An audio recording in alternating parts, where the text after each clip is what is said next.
So why am I putting all this on YouTube? It is early, but we're hopefully going to finalize the deal on the van. This is an invitation more than anything. And this is an invitation to be a part of my journey. But one thing I wasn't prepared for is that we're at the beach in Capitola. I definitely was trying to make it to Santa Cruz, but my car needed to get rotors replaced, so I didn't have time to get there before my 6 o'clock appointment, and I would have missed the low tide anyway. And the low tide was the whole point, because I wanted to see the tide pools. So we're just hanging out here on the beach.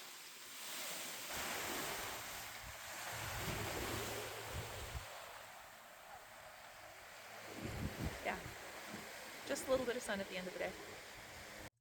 Okay, so there was a change of plans. Since I had to get my car worked on, I didn't have time to make it to the tide pools before the low tide, and so I just came and got myself a little treat. Those are all different teas, and then these two big ones are just filled with boba. So when I get back home, I will have enough boba to probably make like 10 drinks. So hopefully my housemates want some of it, because I don't need that much caffeine literally ever. So we're headed up to San Francisco right now because we have a lead on a van, and it's a pre-built camper van. Someone clearly was spending some time sleeping in there, but it's a really basic setup. The big draw is the price. It's relatively low mileage, and it's got a solar setup. The downside is that it's a slightly older model. It's a 2014, and I'm a little bit bummed that it's a Sunday, because that means that I won't, if I like the van, I won't be able to buy it today because everything's closed. That means I'll have to come back out here at some point with another human being to be able to drive the van back down. So that's the situation. Okay, so we just checked out the van. Everything looked good. There wasn't any rust except on the mounting brackets on the top, which is a really easy fix. I couldn't find any information about the solar without taking the panels out, but even without the solar working, even if all the electric stuff doesn't work, it's still way, way underpriced. Yeah. So I'm going to come back tomorrow with money and drive it around a little bit, make sure it still feels good, and then trade the man currency for a vehicle. Yeah. And Aiko has been really helpful in helping me figure out the banking part of this, because it's a lot of money to buy a vehicle, and Aiko is our finance expert. Yeah. Tell the kids about money laundering. Oh my God, where to start? You should definitely money launder. That's what that's her professional opinion. No, that's kind of job security on my part there. Okay, so right now we're gonna head back. It's a nice day. We'll probably get some tacos, and I will update you tomorrow when I am actually picking up a van. Fingers crossed. So we are on our way to San Francisco. It is early, but we're hopefully going to finalize the deal on the van. Everything went well yesterday, so today I'm going to stop by my bank and exchange money for a van. So that's the goal. It is very early, so I am having my decaf coffee, which, if you know anything about me, is a lot for me. Super sensitive to caffeine, but I do have company. Chris is helping because someone has to drive the van back, and Hef is also here to supervise the transaction. Say hi, Hef. Oh, he's just looking out the window. He's really sad. Oh, there he is. Yeah, he's really sad because we had to close the windows to film this. Normally they're open for him. So we'll go ahead and wrap up here so he can have his windows back. Okay, so we spoke to the guy. Everything on the car checked out. The ignition's a little sticky, so I might need to get that rekeyed. That's not too bad. Even after repairs, it will come in under budget.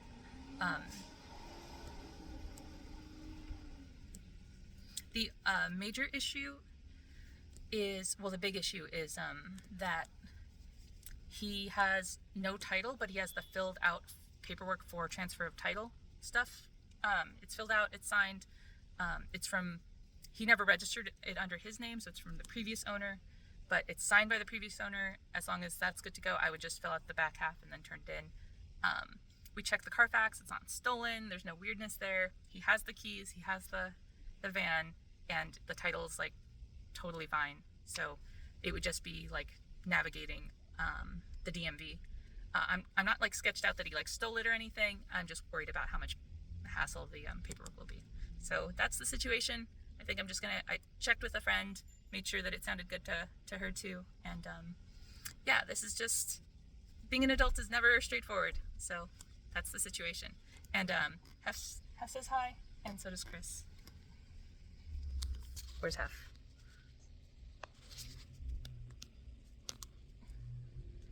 Hi, Hef. What a good dog. Okay. He's not happy. It's warm. Okay.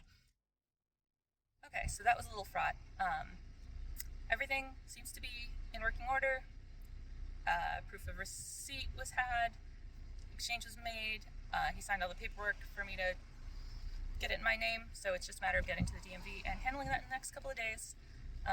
He told me to let him know when that's all done, so he doesn't have to worry about it. I think he's convinced that I don't know what I'm doing, which is fair. I don't think that I've ever bought a car in this kind of a situation before, or if I have, it's been like 10 years.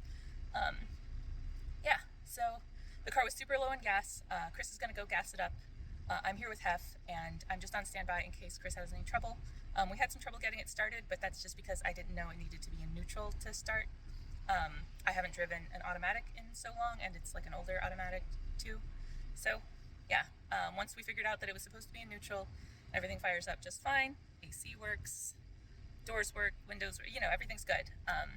So I'm just waiting for Chris to gas it up, and then I'm going to meet Chris at In-N-Out. But I am just on standby until I get the call. Yeah, so everything's good. I am a little sad that I'm not going to drive it back, but again, I have to drive my car because my car's stick, and not everyone can drive stick. Whew, that's exciting. There's a little bit of panicking when the car wouldn't start, like right after I bought it, but yeah, it wasn't even something that I was worried about happening because I had just driven it. But yeah, everything should be in working order. I might take it to the dealership to get like one or two things looked at, but otherwise it sounds good and runs good, and it's now mine. I am now one step closer to van life. One very big step closer to van life. Looks like I wasn't the only one who was in the mood for In-N-Out today.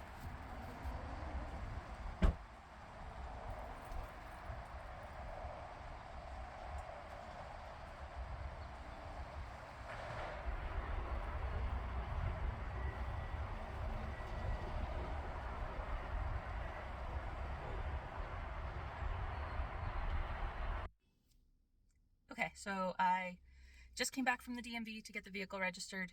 There's a discrepancy on the odometer. It looks like just a typo. I'm going to go, when I get the van looked at, I'm just going to make sure that everything is what it should be.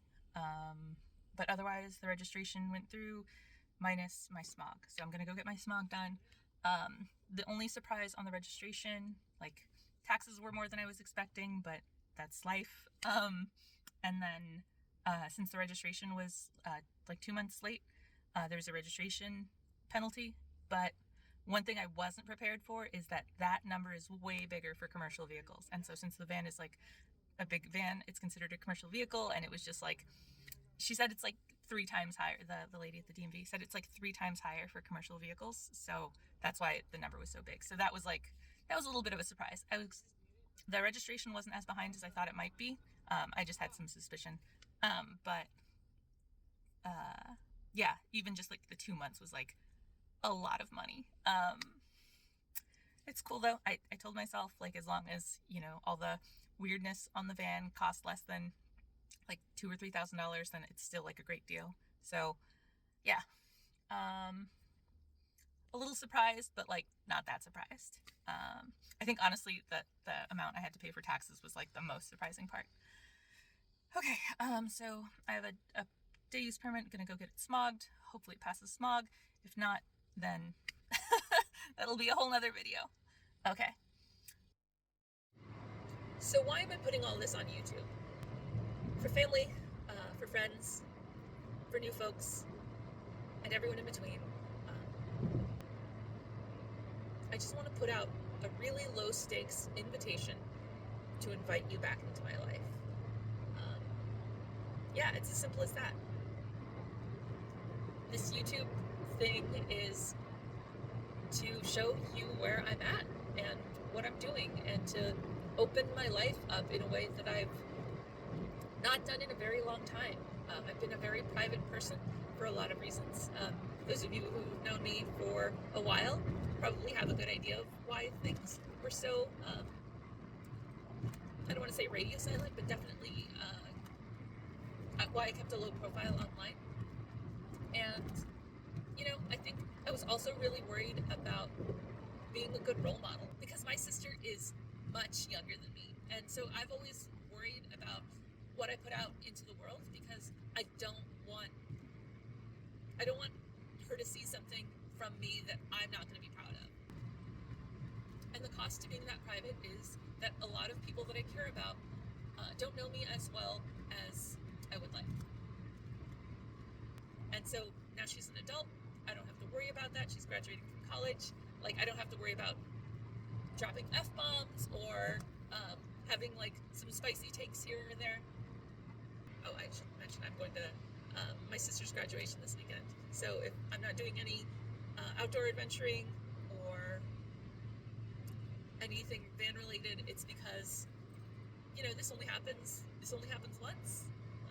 My sister's graduating from college. My baby sis. So I have this story about, I think I was a senior in college, and I remember hanging out with a group of friends that I hadn't hung out with in a while, and we were having a great time. And I asked one of them, why haven't we been doing this more often? Why did it take so long for us to reconnect? And one of them very bluntly said, basically, I was less available to hang out once I started dating. That I was prioritizing romantic relationships over those friendships. And he was right. It was definitely something that I was doing, not maliciously, not because I didn't value those friendships, but I was just, my head was not on straight when I was in college. I was a little bit girl crazy. I think I still am, but I'm much more able to make adult decisions, responsible decisions about those feelings instead of just getting swept up in them. But yeah, the person who said that actually is one of the friends that I'm trying to go visit this weekend as I head down south. Yeah, I honestly, I think of that all the time, about how easy it is for me to care about someone a lot and just not put in the time that I need to let those people, to not put in the effort I need to let those people know that they're important to me and that I do value those connections. Yeah. Always feels a little silly when I think about that story.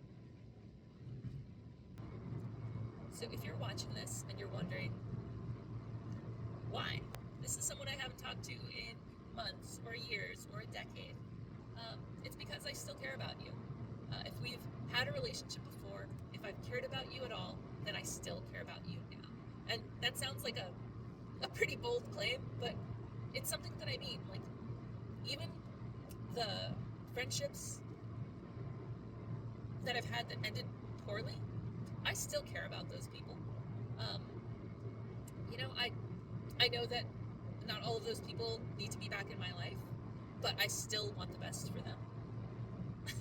All of them. If I've ever cared for someone, then yeah, the odds are good that I still very much care about where they are and how they're doing, and yeah.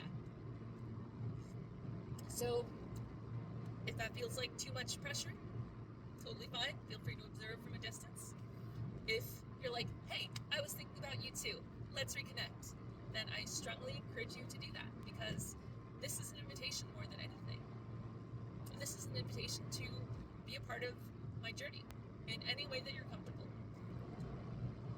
If we have valued each other before, then you're someone that I would love to hear from.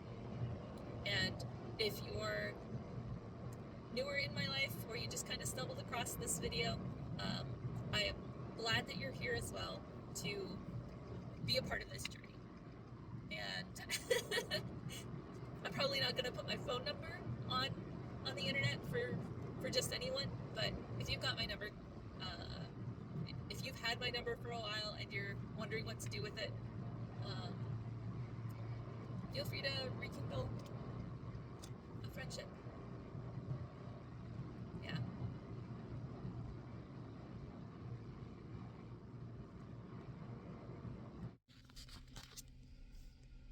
It's fine.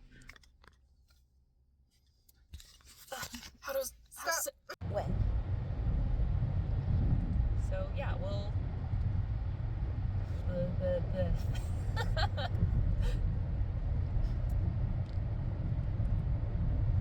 I'll see you guys later.